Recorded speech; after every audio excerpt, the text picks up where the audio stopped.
To watch this topic in Hindi, skip the video to 3 minutes and 25 seconds. Hello everyone.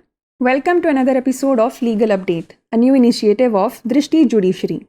Today's topic of discussion is Section 24 of Juvenile Justice Act 2015. First, let us see why is it in the news.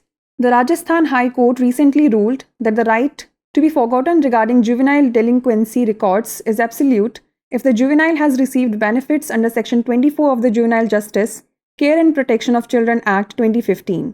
This decision was made in the case of Jitendra Meena vs. State of Rajasthan. Let us now look at the background of the case.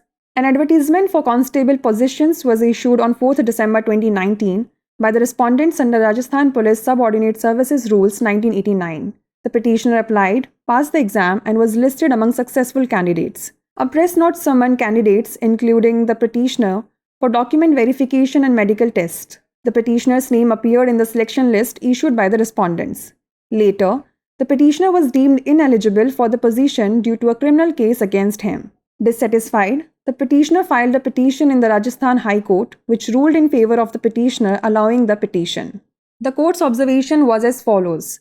The court held that juveniles granted benefits under Section 24 of the JJ Act have a clear right to have their delinquency records erased to prevent future embarrassment and adverse impacts on their prospects, including employment opportunities. Let us know more about Juvenile Justice Care and Protection Act. The Juvenile Justice Care and Protection Act 2015 replaced the previous 2000 Act, coming into force on 15th January 2016. Its primary goal is to protect, care for, and rehabilitate children in need, aligning with the UN Convention on the Rights of the Child. With over 58 procedural safeguards, it ensures fair treatment of children in conflict with the law. The Act addresses challenges like adoption delays and institutional accountability, aiming for a more efficient juvenile justice system. Amendments in 2021 designated certain crimes against children as non-cognizable if imprisonment terms range from 3 to 7 years. Let us now discuss Section 24 of the JJ Act. Section 24 of the Act addresses the removal of disqualification resulting from a child's offense. It ensures that a child dealt with under this Act won't suffer disqualification from any conviction under other laws. However, for children aged 16 and above found in conflict with the law by the Children's Court, this provision doesn't apply. The Act mandates the destruction of relevant records of conviction after the appeal period or a reasonable prescribed period.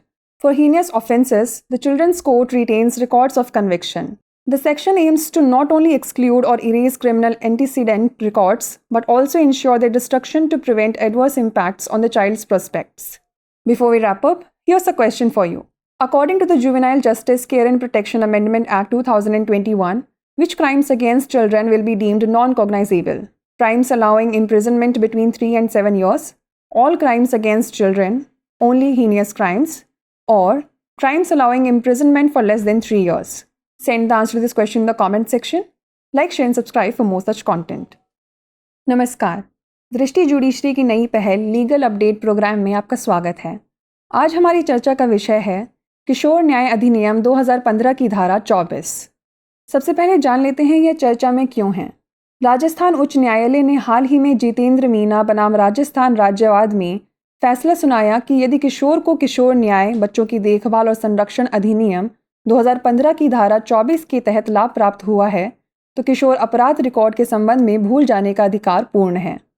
आइए जान लेते हैं मामले की पृष्ठभूमि।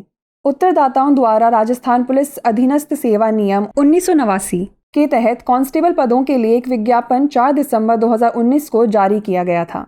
याचिकाकर्ता ने आवेदन किया, परीक्षा उत्तीर्ण की और सफल उम्मीदवारों में सूचीबद्ध हो गया। एक प्रेस नोट में याचिकाकर्ता सहित उम्मीदवारों को दस्तावेज सत्यापन और चिकित्सा परीक्षण के लिए बुलाया गया। याचिकाकर्ता का नाम उत्तरदाताओं द्वारा जारी चयन सूची में दिखाई दिया। बाद में याचिकाकर्ता को उसके खिलाफ एक आपराधिक मामले के कारण पद के लिए अयोग्य माना गया। असंतुष्ट होकर याचिकाकर्ता ने राजस्थान उच्च न्यायालय में याचिका दायर की, जिसने याचिकाकर्ता के पक्ष में फैसला सुनाते हुए याचिका को स्वीकार कर लिया।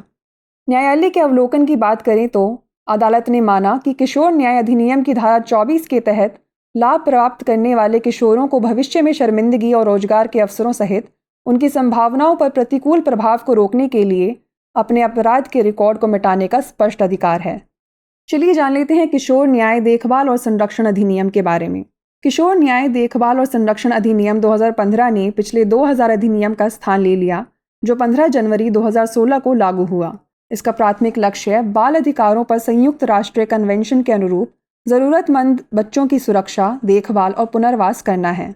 58 से अधिक प्रक्रियात्मक सुरक्षा उपायों के साथ यह कानून का उल्लंघन करने वाले बच्चों के साथ उचित व्यवहार सुनिश्चित करता है। अधिनियम अधिक कुशल किशोर न्याय प्रणाली के लक्ष्य के साथ गोद लेने में देरी और संस्थागत जवाबदेही जैसे चुनौतियों का समाधान करता है। 2021 में संशोधनों ने बच्चों के खिलाफ कुछ अपराधों को गैर संज्ञेय के रूप में नामित किया है, यदि कारावास की अवधि 3 से 7 साल तक है। चलिए अब जान लेते हैं किशोर न्याय अधिनियम की धारा 24 के बारे में। अधिनियम की धारा 24 बच्चे के अपराध के परिणाम स्वरूप अयोग्यता को हटाने को संबोधित करती है। यह सुनिश्चित करता है कि इस अधिनियम के तहत निपटाए गए बच्चों को अन्य कानूनों के तहत किसी भी दोष सिद्धि से अयोग्यता का सामना नहीं करना पड़ेगा। हालांकि बाल न्यायालय द्वारा कानून के उल्लंघन में पाए गए 16 वर्ष और उससे अधिक आयु के बच्चों के लिए यह प्रावधान लागू नहीं होता है। अधिनियम अपील अवधि या उचित निर्धारित अवधि के बाद दोष सिद्धि के प्रासंगिक रिकॉर्ड को नष्ट करने का आदेश देता है। जघन्य अपराधों के लिए बाल न्यायालय सजा के रिकॉर्ड को बरकरार रखता है।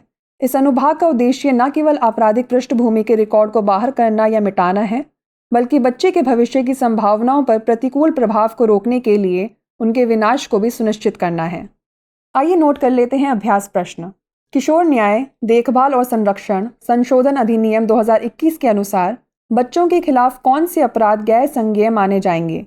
3 से 7 साल के बीच कारावास की अनुमति देने वाले अपराध, बच्चों के विरुद्ध सभी अपराध, केवल जघन्य अपराध, या 3 वर्ष से कम कारावास की अनुमति देने वाले अपराध? इसका उत्तर हमें कमेंट सेक्शन में ज़रूर भेजिएगा। ऐसी ही और वीडियोज़ देखने के लिए लाइक, शेयर और सब्सक्राइब करना ना भूलें। धन्यवाद।